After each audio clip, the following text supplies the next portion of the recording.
काश बैरिस्टर असदुद्दीन अवैसी साहब हमारे महल्ले में आए और काश बैरिस्टर असदुद्दीन अवैसी साहब हमारे एमपी बने।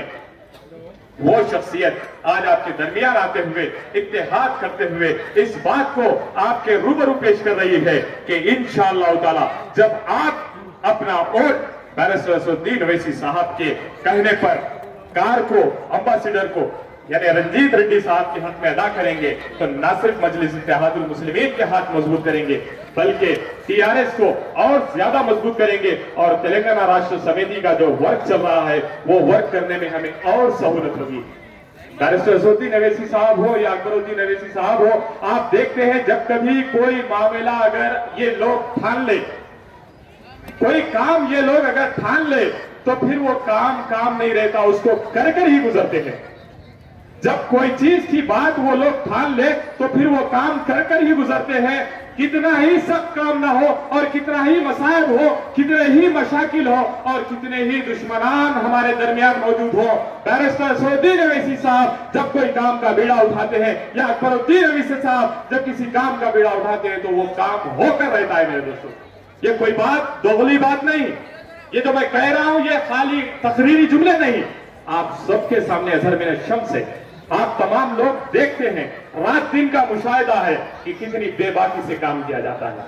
और वहीं पर केसीआर साहब जब से तेलंगाना राष्ट्र समिति बनी है तो आप देख रहे हैं कि शहर हैदराबाद हो या फिर दिगर रियासत तेलंगाना के दिगर शहरों में जब कभी कोई काम होता है तो आप देखते हैं कि जो वादा किया गया वो वादा वफा किया गया। बच्चियों की शादियों का मामला हो, बेवाओं का मामला हो या आपके गलियों का मामला हो या फिर किसी भी तरीके की बात हो, अगर कोई काम की बात की गई तो फिर उसे इनकार नहीं किया गया या उससे रोका नहीं गया या खाली नहीं किया गया, बल्कि काम को कम करते गए कि आज ये है कि मध्य मुकाबिल ठहरने वाला कोई नहीं, मध्य मुकाबिल ठहरने वाला कोई नहीं।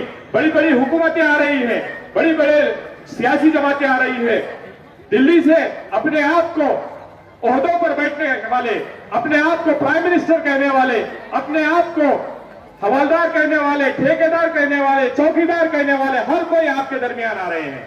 हर कोई यहाँ शहर हैदराबाद का रुख करते हैं, हर कोई तेलंगाना का रुख करते हैं। क्या वजह है?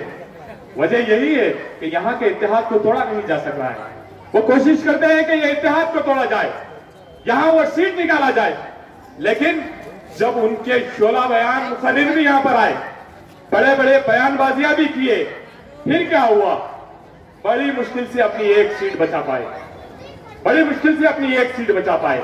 और फिर लोगों में ख्यास आराया हो रही थी, दूरंदेशी की बात मैं और एक आपको बताते चलूं कि लोगों के बीचों में ख्यास आराया हो रही थी कि टीआरएस बहुत कम सीट लेकर आएगी, कांग्रेस इतनी लाएगी, बीजेपी इतनी लाएगी, तेलुगु देशम इतनी लाएगी।